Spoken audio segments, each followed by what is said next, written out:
Welcome to the Kings Beat podcast. I am James Ham, Kings Insider for ESPN 1320 and the Kings Beat. Also, I now have to say, and host of the Insiders on ESPN 1320.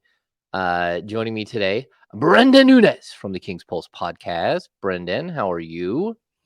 Doing well, visiting family in Southern California. And I told my little brother that this was happening, not to barge in the room, but I do got to say we're kind of prone to that potentially happening. But yeah, doing well. How's the first week of the show gone? It's good. I'm a little ragged. It's not so much the show as it is like waking up at 7:00 every day. I'm a night owl, but waking up at 7:00 every day. And when I have something early in the morning, my internal clock won't stop. So I start waking up at like 5:30 and then 6 and then like 6:15. And so I can't actually wait till the alarm goes off at 7.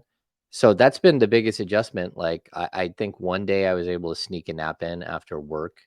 But yeah, it is what it is. Like, we have to make adjustments, and I've been on NBA schedule for, the last 13 seasons. So your body gets used to it. But outside of that, I absolutely love working with Kyle Madsen. He's super cool. He started playing some new music on Friday, which was cool. And we're just getting the flow, trying to figure it out. Yeah, sounds good. There's a lot of Niners news recently, right? Fun Chiefs Lions game recently too. So lots of football going on. Yeah, there's so much football, and that's what's carried us through this week. But we also, there is Kings news, and there is like basketball news outside of Kings news. If anyone hears the dogs this morning, it's because the boys are now feeding the dogs. We're recording this on Saturday morning. It's been really chaotic. Like between my job, Sean has some stuff going on. Brenden, of course, always has. We all have busy lives, and trying to find a spot to squeeze us in this week was strangely difficult. So that's why we're doing it Saturday morning, which is very rare for us, and I don't think either one of us on Yeah, Saturdays. when's the last time we've done a morning pod? Yeah. Yeah, we don't typically do morning pods, and that's why when people say, "Oh, is the show going to interfere with the King's Beat?" and the answer is no, because we don't do morning pods. Sean, it's usually Sean who can't do morning pods because Sean has a busy life that he helps out with family stuff in the morning, and so yeah, I don't think it's going to impact the King's Beat at all. I still will be writing. I still will be covering every game, going to every practice, everything else. So. But it's different, Brennan. It's different to have like your own show and like have those responsibilities. And then Kyle and I made this weird mistake where we both brought donuts in for everybody yesterday. And so I'm like, oh man, so I brought donuts in, and I don't usually eat breakfast. I'm a coffee guy in the morning.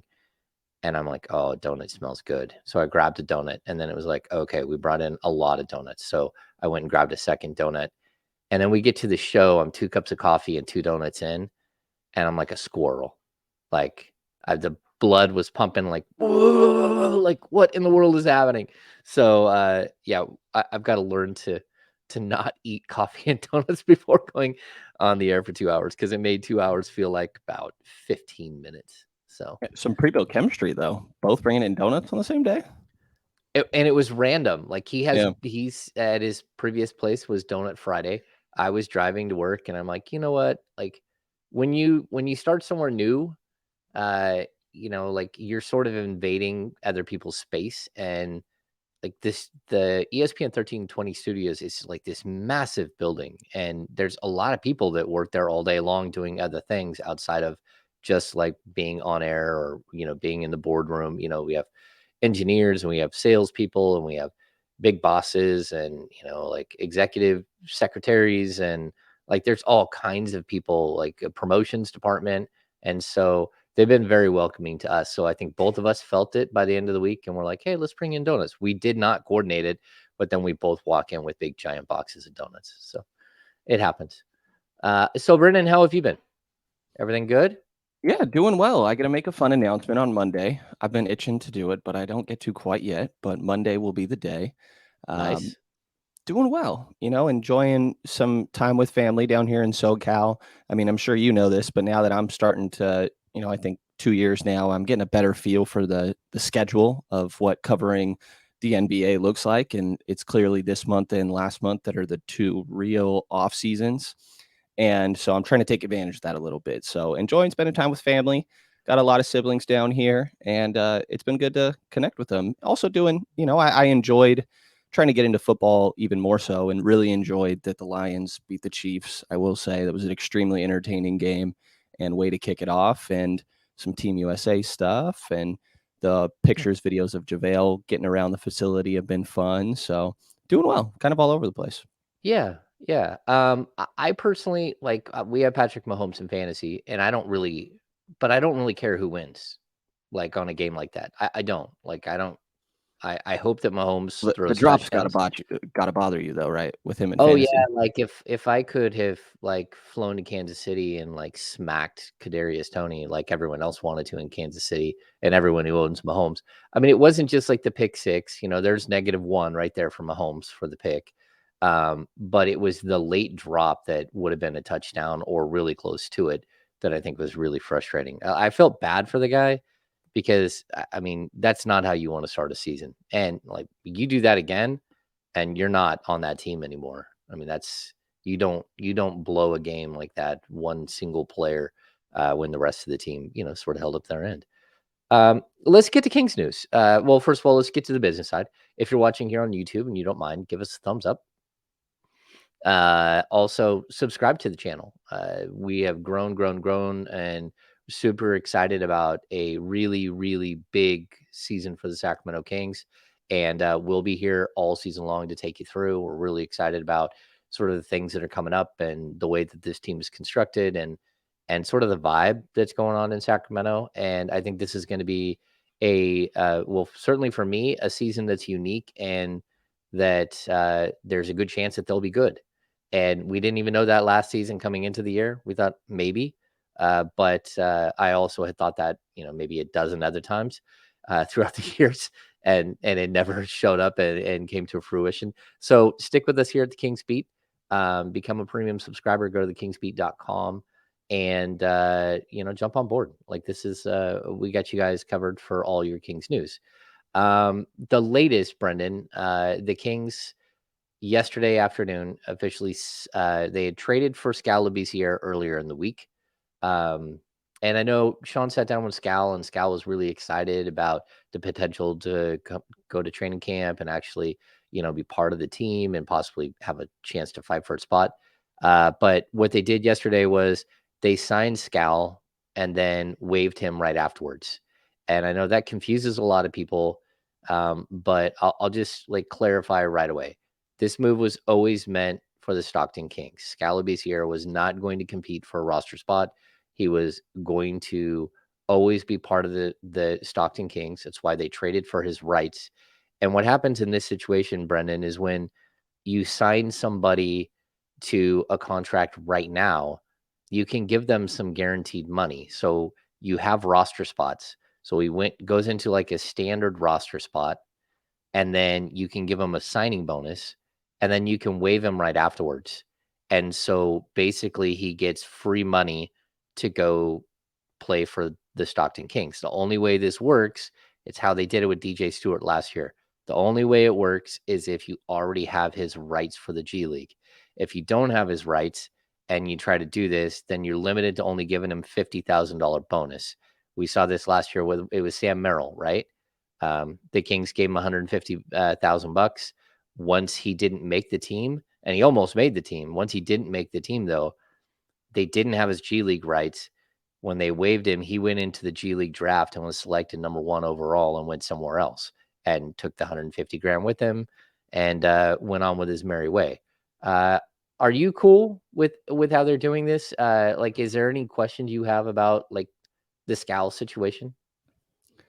Not really. I mean, they have so many bigs, that we talked through last episode, but just Sabonis, Lyles, Len, Nerlens, JaVale now, Nemi. Like it was hard to see room for Skal on the main roster. And to your point, it always made sense that this was likely a Stockton related move. And that is obviously how it ended up working out. And I think that it'll be interesting to see him get an opportunity down there. If he does play well, there's always the chance that, he ends up getting moved up. We saw, just because the roster is locked in, like there was a Chima Moneki and KZ Okpala on the roster last year, and you can alter that throughout the season if somebody is performing well. So if Skal proves it in the G League with Stockton, then he could get his opportunity. And I think that's a good spot for him to try and get some reps. He didn't play all too many games with Mexico City. I believe it was about 8 games on two different occasions throughout 2 different seasons.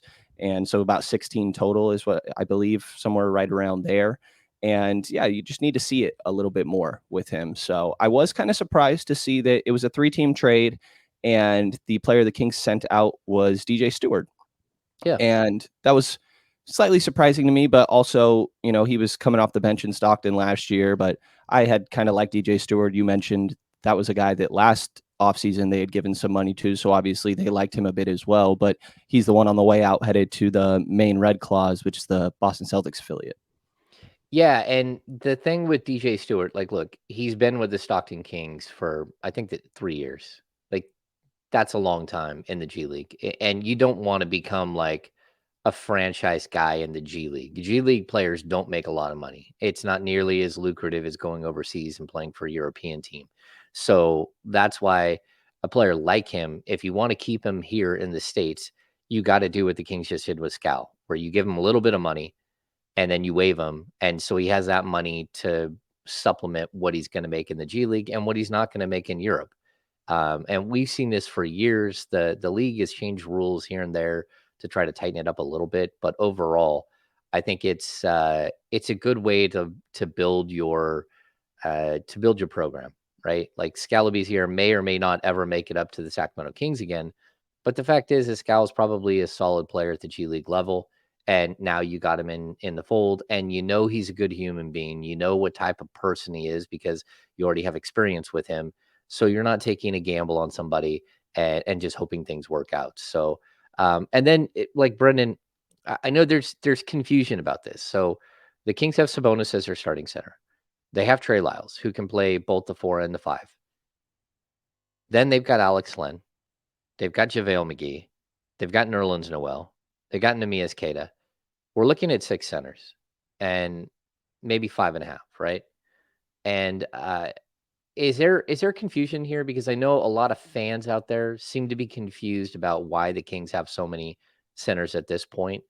But I think we can walk through why, can't we? I think we can. I mean, I would guess that JaVale was unexpected, him becoming available, because I do think, as we laid out last episode, that there is some overlap with him and Nerlens Noel in what their capabilities are. And obviously giving JaVale that guaranteed contract, the things that have come, the way that you and Sean have talked about him, it seems like they are very high on JaVale.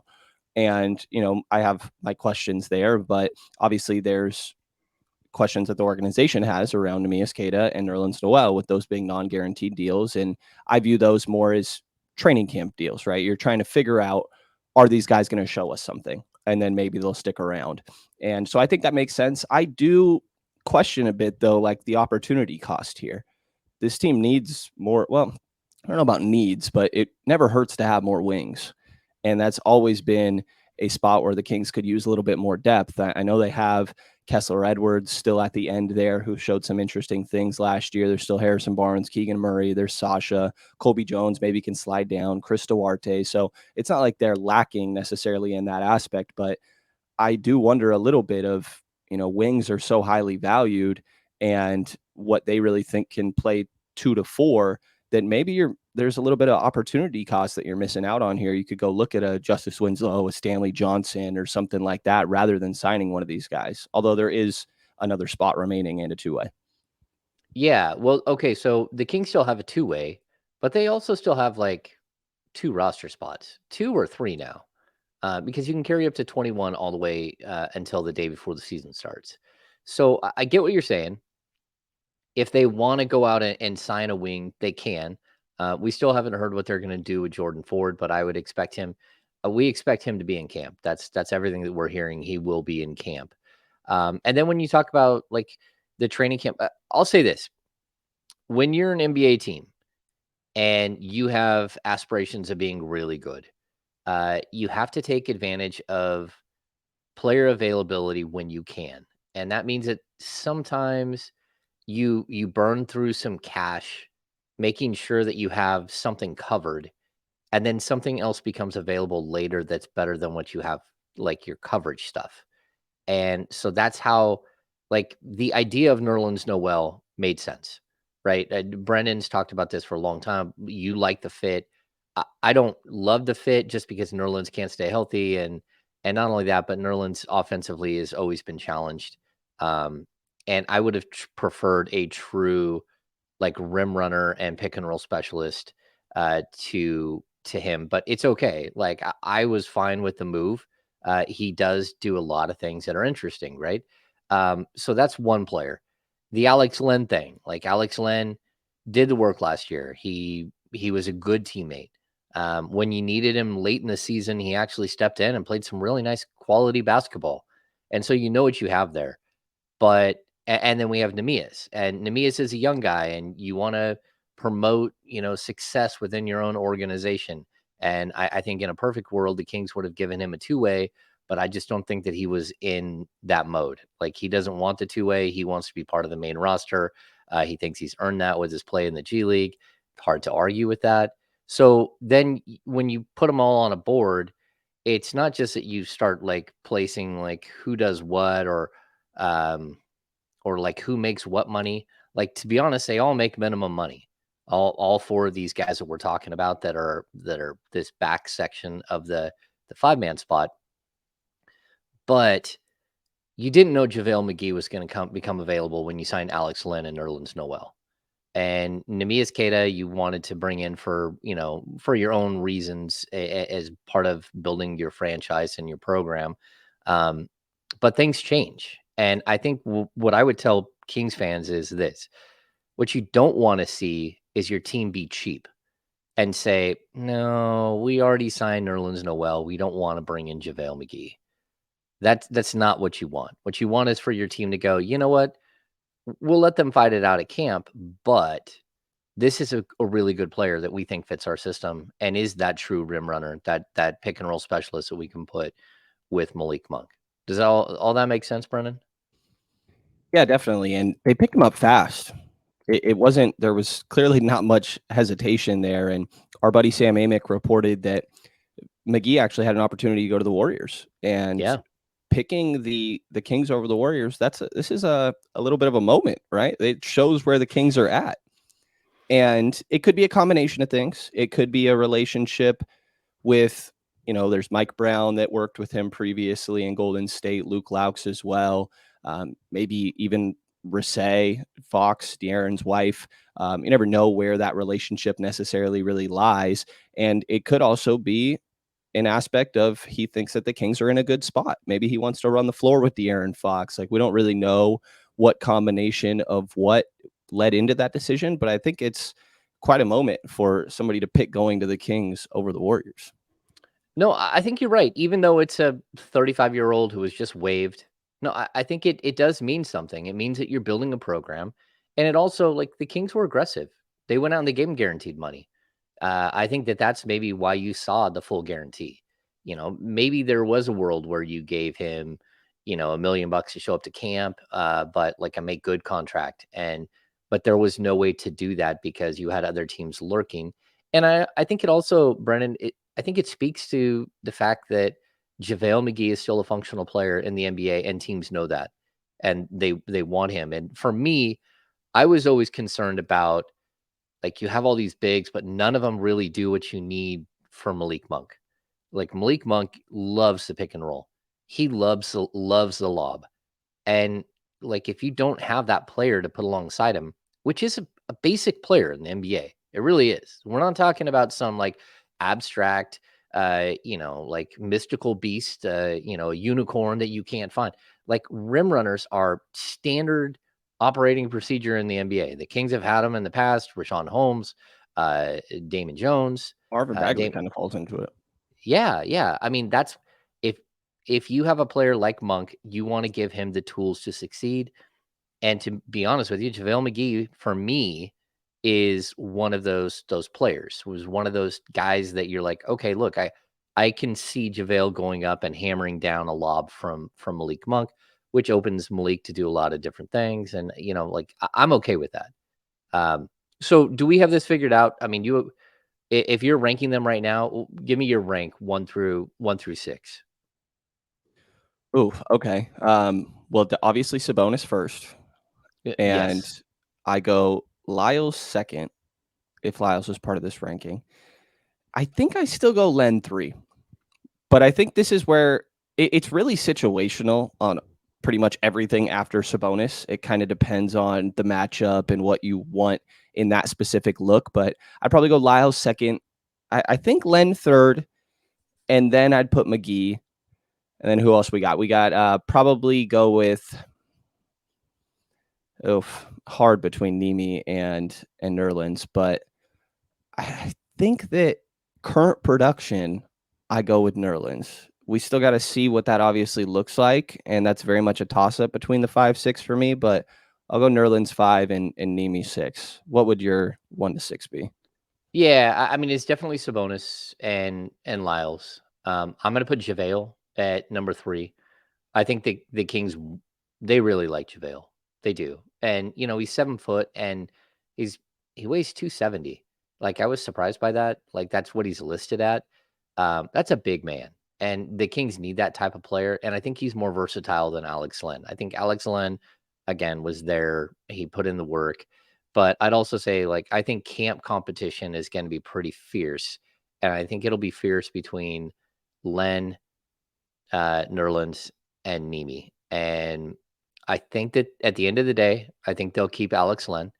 And then it's going to be a coin flip whether they keep one more. And if you get to that point where you've already kept two 30-plus-year-old backup centers, then if you're keeping one more, I put Neemias Queta above Nerlens Noel without any question.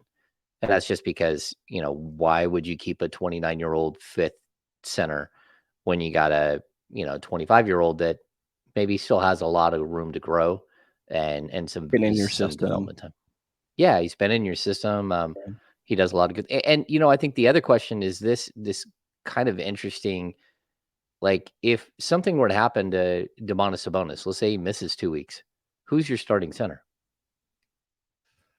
Oof. Ideally, you don't run into this problem. I don't love this question, but it's not Trey. We saw a lot of times if a guy went down last year, they would take somebody that was kind of from out of the rotation and move him into the starting lineup rather than try and, so they don't mess with the rotation.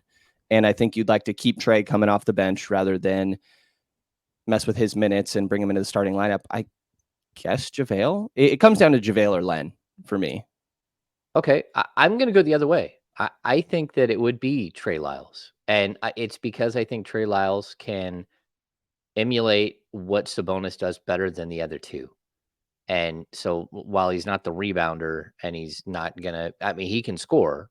But really, it is that I think you can put him in a passing game and not have to scrap everything for 2 weeks while Sabonis is out.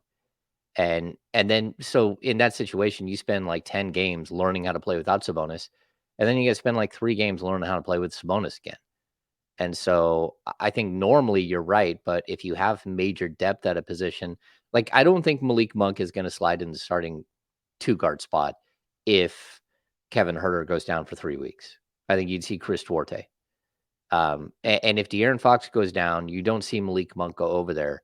You see Davion Mitchell, right? Those are specific situations, though. Anyway, I think it's interesting. I definitely like a bench unit with JaVale McGee playing with Monk, having Sasha Vezenkov's back, playing with Duarte, playing with Davion Mitchell. Like I think that to me is an intriguing like second five.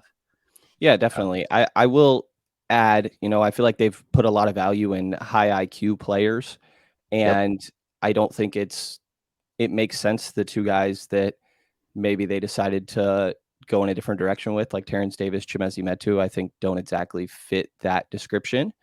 And there might be a little bit of erratic basketball with Malik Monk and JaVale McGee both on the floor. I do I agree that love it. there is potential chemistry there, and I think it's important for Malik to have like the same pick and roll partner. I think that was a aspect of where he could get better, is just having the same guy in that pick and roll in the backup unit.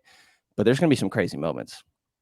I agree that it has all the potential for the Shackton moments. I love it. I'm here for it. I think like the erratic play, that could be something that totally it adds like a new fun element. Like, oh no, they went Definitely going to be entertaining. yeah, they went JaVale and Monk on us. Yeah. Have you had interactions with JaVale before? He Like seems small fun. amounts of minute. Yeah, I think a small amount of interaction. He is like I've said this, but Jason Jones loves JaVale McGee, loves him, and of course, his mom played for a season with the Monarchs years ago. So JaVale was around, and JaVale went to UNR, if I'm not mistaken. So like he's been around this area. This is just like finally he's coming home. I think. Yeah, he's I think he will be fun. I think it'll be another personality to have in the locker room. And he's 35 and he's grown into a leader. He's a guy who knows how to talk. He knows how to, like on the floor, he knows how to talk and keep everyone engaged and sort of direct a defense. And he's very comfortable with Mike Brown. So I think he's going to play. I think the Kings believe he's going to play. If he can't, it's because he shows up and like he's lost a fastball, and I don't think he's done that yet. I actually think he's got another, couple of years left in him, just because of like his frame and the way that he plays. Um, let's get to a couple other things real quick. Christian Wood goes to the Lakers. Any Damn quick it. thoughts on that? Damn it. I mean, Christian Wood is good. There's clearly concerns that made this take so long for him to get a deal. Yes. And there's reasons that he's hopped around a lot. But he can play basketball. Like he offensively, him and AD as a front court can do a lot of things and are very versatile. So I'm interested to see how that works from a team that isn't relying on him. I think that he's a pretty good fit there, and I kind of hate it. Okay. No, I understand that. I would just say that he doesn't play winning basketball. That's a concern with him. And if he can learn how to play winning basketball with this group of players, then they found a diamond in the rough because he does stuff the stat sheet. But the problem that he's had throughout his career is that it doesn't matter how many points and how many rebounds. When he's on the floor, the team is not winning. And that's a problem. Like even last year, like in the I think 25 games he scored 20 or more and the Mavs were 11 and 14 in those games. Like that's not a good thing. Like if you can't impact winning, but I do like it. And what I hate about Christian Wood is you look at his stats, you look at all the things that he does, and you're like, oh man, he'd be a perfect fit next to Sabonis. And you say the same thing about AD. You look at Jackson Hayes, you're like, oh man, he could really play next to Jackson Hayes. All of these things, but he can stretch the floor, he can shoot the three ball, he can block shots, he can rebound, he can score in crazy bunches, but doesn't matter. And there are players like this in the league that they just don't impact anything positive on the winning side of things. So At while I Houston, Detroit, everywhere that he's gone, it hasn't really Charlotte, Philly, worked. That's right. Yeah, yeah, it hasn't New really worked when it Orleans, comes to winning. And, there is an aspect of like there's personality questions surrounding Nerlens Noel or excuse me, Christian Wood. yeah, And you never know what that could potentially do dropping it into a locker room. that's true. I haven't heard that he's like a bad dude. I just like everything that I've heard. Like when the Kings load up on high basketball IQ players, he didn't make the list. I mean, not to be mean, but that's kind of the way it is. Let's bust through a couple other things. We're gonna have a short pod today. No, Sean. I'm getting on a plane in a couple hours. It's gonna be a wild weekend. I don't know what I'm doing. I'm way too old to be flying to Vegas and going to a couple of concerts. But I will be at Ed Sheeran tonight, and I will go to Lady Gaga tomorrow. This was like a planned thing from years ago, right at the beginning of the pandemic. that my wife's birthday got destroyed, and now we're finally coming around to do it. Brenden, Team USA bounced from the World Cup. Is there any quick thoughts you have? Like, boy, this was weird. Not really. I mean, Germany's good, man. Like, I think people overlook some of these other teams. Like, everybody knows I love Franz Wagner. He's really good. Dennis Schroeder is almost like the German equivalent to Australian Patty Mills. Like, Patty Mills always turns it up when Oh he's playing yeah, for his country, and Dennis Schroeder balls out when he plays for Germany.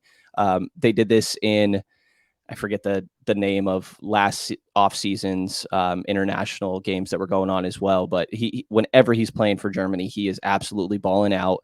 They got the other Wagner, Daniel Tice played amazing in that game. amazing. Like, Yes. Germany's good. You know, I get why it's disappointing from USA's standpoint, but it's not like they got killed by some nobodies. Germany's good is my main takeaway there. Yeah, and the best thing about what Brendan just said there is, if anyone out there watched the game, Brendan actually like pronounced the names correctly. It's not Franz Wagner, like it's Franz Wagner. Like it's not difficult. Like Dennis Schroeder, it's not difficult. Like I was sitting there watching, going, "Oh my gosh!" And Mo Wagner, you got the Wagner is not that difficult to say. Like, I'm very surprised. And when you're covering European, like it was cringeworthy a couple of times. The things that I noticed, number one, I didn't understand the offense the whole entire fourth quarter. I thought Anthony Edwards basically running like a four flat was like, what in the world is happening? Like, why are you doing this? Why is he just dribbling and shooting ill-advised shots? I know he's your star, but like you're helping create a star for somebody else. That's weird. Like if you're that coaching staff, you had Tyrese Halliburton standing right next to him, just not knowing what to do. You had Austin Reeves that made some nice buckets, but all they did, like the entire fourth quarter, was find the switch and get Austin Reeves and man on and torch him. Like this was like very clear that they were beating up on some of these guys and taking advantage of some of these guys. And I just thought, to be honest, I thought the coaching wasn't great, which I'm really shocked to say. Yeah, 'cause they have I'll hit quite a you with this. coaching staff. It is quite the coaching staff. I was like, what in the world are you guys doing?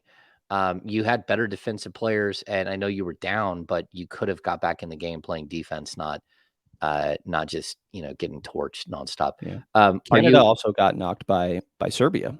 So I Jordi know. Fernandez is out of there. Bogdan Bogdanovic gave it to him. I was really hoping that we'd have the two former Sacramento Kings against each other for the gold medal. Tyrese Halliburton versus Bogdan Bogdanovic. I thought that would have been cool. Who do you got in Team USA versus Canada? I'm going with Canada, man. I think Canada's really good. Like, I know they lost that game. Like, Kelly Olynyk, the way they're running, they're pretty much running a lot of times Sacramento's offense and Kelly Olynyk and these dribble handoffs and doing these passes back door. And I think they kind of have the guys to do it. They've moved around their starting lineup a little bit, and SGA might be the best player between all the teams, both rosters there. You know, there's some talent obviously on USA, but I think I lean Canada. That'll be a fun game though. Ooh, little brother smacks around big brother. Would that be crazy? Would it be crazy to see Jordy Fernandez come back with a bronze medal? And like it means so much. It would mean a ton to Canada. Where I think, like again, most of these guys on Team USA would like hide their bronze medal in like the back of their sock drawer. Be like, oh, we won the bronze. Okay, we got a short pod today. Brendan has stuff going on. I have stuff going on. Sean is not with us here today and has stuff going on. Brendan, do you have any final thoughts? Nothing too crazy. Again, I get to make an announcement on Monday, so I'm excited for that and stay I on too the am excited lookout for that. for that. Not excited to drive the 5 back home. That is probably my least favorite drive. Driving in a straight line drives me insane. But I'm curious to hear how the Ed Sheeran concert goes because I hear that he's one of the best live performers there is. He is. I've already seen him once, and he's great, and I'm excited to do it. Okay, final thoughts for me. Number one, don't worry about the center situation. It'll figure itself out. They're not going to keep 6 centers. They're just not. Number two, Skal Labissiere situation. That's what was supposed to happen. I hope it works out for Skal. I hope he finds his way back into the league, but this is how the Kings had set up this offseason. Number three, we'll be back this week. We'll have more content, all kinds of stuff. And number four, jump on from 10 a.m. to noon and check out the insiders on ESPN 1320. I'm loving the fit with Kyle Madsen. He's a super cool dude, and we're only going to get better leading into D'Lo and KC. So lots of cool stuff happening, and we'll keep rolling here at the Kings Beat. So for Brenden Nunes from the Kings Pulse podcast, I am James Hammy, Kings Insider for ESPN 1320 and the Kings Beat. We'll see you next week.